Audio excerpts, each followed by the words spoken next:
All right. Oh, we're Let back. us stick with the Gonna king. be more.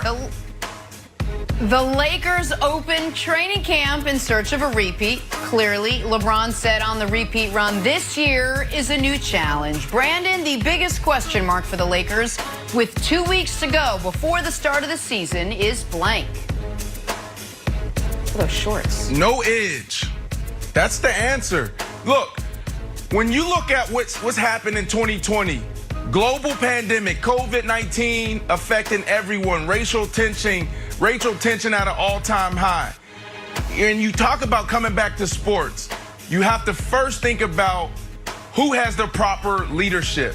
And the reason why I leaned on the Lakers, the Seattle Seahawks, the Pittsburgh Steelers is because of leadership. So now that everyone has a plan and everyone's prepared for the new norm, COVID-19, they don't have an edge. So I want to see, now that it's back to an even playing field, how do they respond now? Because in the bubble, you have the edge because you have LeBron James. LeBron James is one of the all-time ultimate leaders. So now you don't have that. Let's see what happens. So my biggest question mark is LeBron going to get his 5th MVP? Now, I'm on the record. My MVP pick is Luka Doncic, my large adult Slovenian son. However, interesting. LeBron understands at this point, like, he knows he's getting to 6 rings. He knows he's getting the scoring title. And so it's like, what does Jordan have that I won't have?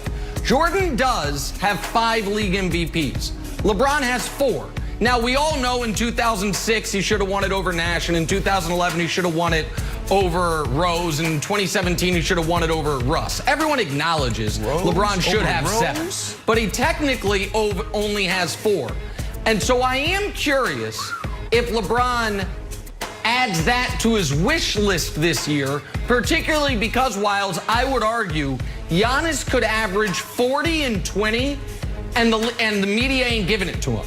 You win 2 straight MVPs and you don't make it to the NBA Finals. They're not giving you the next one. So I'm very curious to see if LeBron cares about that or if he tries to get it for Anthony Davis. So for me, it's will LeBron chase the MVP this year? Because we know they're winning the title. I think that's a fascinating one, and I will use this to spice up your take. If he wants that MVP, how does he manage this season, Nick? He's got 71 days of rest. Durant's got 560. Kyrie's got 324. LeBron and AD have the fewest rest of anyone. We also know that right away, he feels a responsibility to put the league on his back. He's going to play opening night, and then he's going to play Christmas with 2 not must-win games, but he certainly wants to win them. Then does he take his foot off the gas? And how is that going to affect the MVP conversation? So I think how he manages rest throughout this year will be interesting, Jenna. Time now for 4 things first. Brandon, like me, you love Alex Smith's journey. Yeah, last night was awesome, not for the Steelers, and we're talking a lot about the Steelers. So I want to take this time to highlight Alex Smith and his incredible journey back to the field. Look, 2018, he had a compound fracture. We all saw it. We saw the replays or we saw it live. This guy had 17 surgeries, not to make it back to the field, but to save his leg. He comes back, takes the job as the backup quarterback. You insert 2 other quarterbacks. They go down for whatever reason. And now he takes over week 10. Week 13, he has this team in prime position. This team is trending in the right direction. They knock off the only undefeated team in the National Football League. Alex Smith's journey has been phenomenal. This dude is a warrior, and he's an inspiration to a lot of people. Great job, Alex. That's awesome. Okay. Babies, universally loved. However, nobody ever wants to be a baby. Even babies don't want to be babies. Like if you talk to a 2-year-old, say, "Oh, you're a nice baby," the 2-year-old like, "I'm not a baby." And you're like, "Oh man, I just got dressed down by a 2-year-old." That will happen. But Cole Beasley is switching it up because Russell Westbrook knew this. Russell Westbrook was like, "Oh, I just owned you. Boom, treated you like a baby." Cole Beasley's like, "You know what? Babies are cool.